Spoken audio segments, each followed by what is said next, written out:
नमस्कार, आदाब। आप देख रहे हैं न्यूज 18 का डिजिटल प्लेटफॉर्म और मैं हूं इकबाल हुसैन।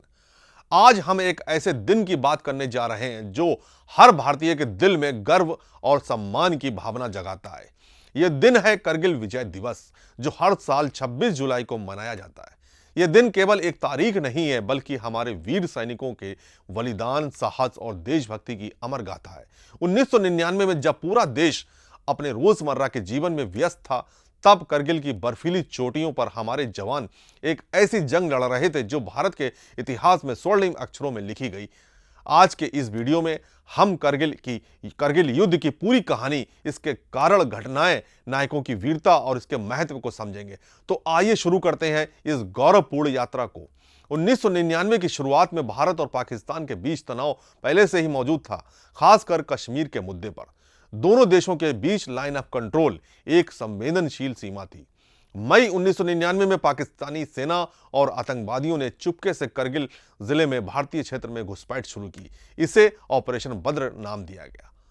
पाकिस्तानी घुसपैठिए ऊंची चोटियों जैसे टाइगर हिल, तोलोलिंग और पॉइंट 4875 पर कब्जा करके रणनीतिक लाभ लेना चाहते थे। ये चोटियां 16,000 से 18,000 फीट की ऊंचाई पर थीं, जहां ऑक्सीजन की कमी, बर्फीला मौसम और खतरनाक इलाका युद्ध को और भी चुनौतीपूर्ण बनाता था। मई 1999 में स्थानीय चरवाहों ने भारतीय सेना को सूचना दी कि उन्होंने करगिल की पहाड़ियों में संदिग्ध गतिविधियां देखी हैं।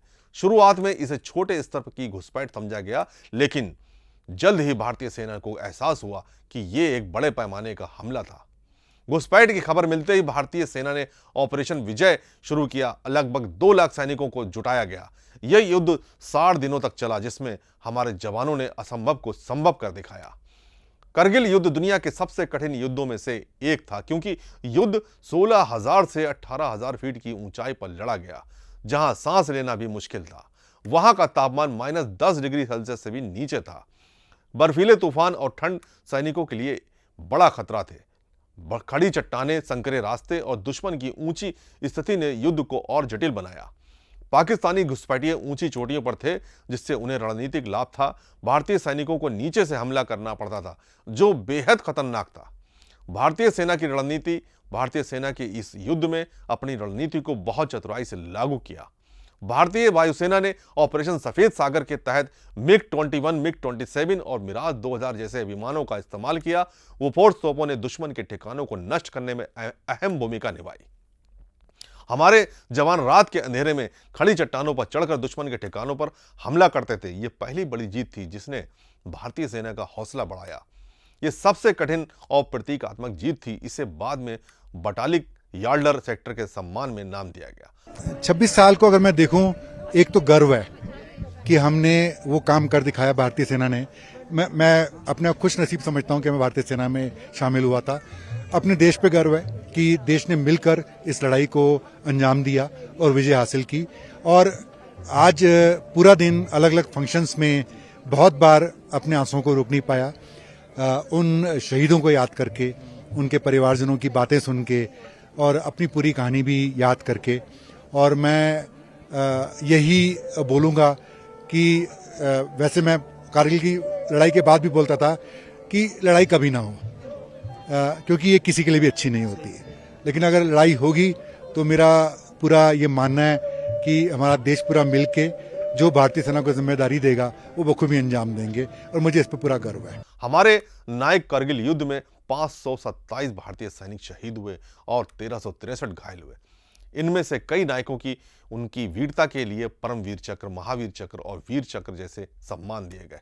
कैप्टन बत्रा ने टाइगर हिल पर पॉइंट 4875 पर कब्जा करने में महत्वपूर्ण भूमिका निभाई। उन्होंने अपने साथियों को बचाने के लिए अपनी जान दे दी। उनकी कहानी हर भारतीय को प्रेरित करती है। लेफ्टिनेंट मनोज पांडे, उन्होंने बटालिक सेक्टर में दुश्मन के बंकरों को नष्ट किया और अपनी टुकड़ी को जीत दिलाई। उनकी वीरता आज भी युवाओं के लिए प्रेरणा है। ग्रेनेडियर योगेंद्र सिंह यादव, 21 साल की उम्र में योगेंद्र ने टाइगर हिल पर 3 बंकरों को नष्ट किया। भले ही वो कई गोलियां लगने से घायल हो गए थे, वो इस पुरस्कार को जीवित प्राप्त करने वाले सबसे कम उम्र के सैनिक हैं। राइफलमैन संजय कुमार संजय ने अकेले ही दुश्मन के बंकर पर हमला किया और अपनी जान जोखिम में डालकर अपने साथियों को बचाया। इन नायकों की कहानियां हमें सिखाती हैं कि देश के लिए कुछ भी असंभव नहीं है। उनके बलिदान ने न केवल युद्ध जीता बल्कि पूरे देश में भक्ति की लहर पैदा की। 26 जुलाई 1999 को भारतीय सेना ने सभी घुसपैठियों को खदेड़कर करगिल की चोटियों पर तिरंगा फहराया। यह जीत केवल सैन्य जीत नहीं थी बल्कि राष्ट्रीय एकता का प्रतीक थी। लद्दाख के द्रास में बना करगिल युद्ध स्मारक उन शहीदों को समर्पित है जिन्होंने अपनी जान दी। हर साल 26 जुलाई को यहाँ विशेष का समारोह आयोजित होते हैं जहाँ देश के मंत्री और सेना के वरिष्ठ अधिकारी शहीदों को श्रद्धांजलि देते हैं। करगिल युद्ध ने दिखाया कि जब पूरा देश एकजुट होता है तो कोई भी चुनौती बड़ी नहीं होती। हर सैनिकों के असंभव परिस्थितियों में भी हार नहीं मानी। अपने देश के लिए कुछ करने की प्रेरणा लेनी चाहिए, चाहे वो छोटा ही कदम क्यों ना हो। आज की पीढ़ी के लिए करगिल विजय दिवस केवल एक इतिहास की घटना नहीं है, ये हमें याद दिलाता है कि हमें अपने देश की रक्षा के लिए हमेशा तैयार रहना चाहिए। सैनिकों और उनके परिवारों का सम्मान करना हमारा कर्तव्य है। करगिल विजय दिवस 2025 इस साल 26वां करगिल विजय दिवस मना रहे हैं। तो दोस्तों, करगिल विजय दिवस हमें याद दिलाता है कि हमारी आज़ादी और शांति की कीमत हमारे सैनिकों ने अपने खून से चुकाई है। ये दिन हमें प्रेरित करता है कि हम अपने देश के लिए कुछ करें, चाहे वो छोटा ही कदम क्यों ना हो। आइए हम सब मिलकर संकल्प लें कि हम एक मजबूत, एकजुट और समृद्ध भारत के निर्माण में योगदान देंगे। हमारे शहीदों का बलिदान कभी व्यर्थ नहीं जाएगा। जय हिंद, जय भारत। इस वक्त हम करगिल वॉर मेमोरियल पे हैं। आपको याद दिलाते चलें कि आज से ठीक 26 साल पहले यहाँ पर हमारी सेनाओं ने एक ऐसी जंग लड़ी जो इतिहास की सुनहरे पन्नों में दर्ज की गई थी।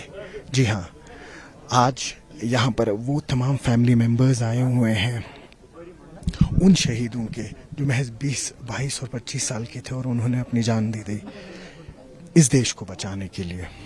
और साथ ही साथ आज ये खराज अकीदत पेश किया जा रहा है उन तमाम जवानों को जिन्होंने बिना सोचे समझे शौर्य का एक ऐसा प्रदर्शन दिखाया जो इतिहास में हमेशा हमेशा के लिए दर्ज हुआ। आप देख सकते हैं कि कई सारे फैमिली मेंबर्स हैं जो इस वक्त यहाँ मौजूद हैं और अपने उन फैमिली मेंबर्स को, उन जवानों को और ऑफिसर्स को याद कर रहे हैं जो आज से ठीक 26 साल पहले यहाँ अपनी जान गंवा बैठे देश को बचाने के लिए। लेकिन क्या कुछ बदला है इन 26 सालों में अगर हम बात करें? ऑपरेशन विजय से लेके ऑपरेशन सिंदूर तक किस तरह से हमारी सेना न सिर्फ देश में बल्कि इस वक्त पूरे विश्व भर में अपने शौर्य के लिए मानी जाती है। और उम्मीद यही रहेगी कि कल यानी 26 जुलाई को यहाँ पर जब chief of the army staff general Upendra Dwivedi आएंगे, वो यहाँ पर एक स्पीच देंगे और उससे कहीं ना कहीं उन शहीदों के साथ साथ उनकी फैमिलीज़ को एक आश्वासन और एक मनोबल मिलेगा और वही कहीं ना कहीं कुछ और जवान इंस्पायर होंगे इस देश की रक्षा के लिए।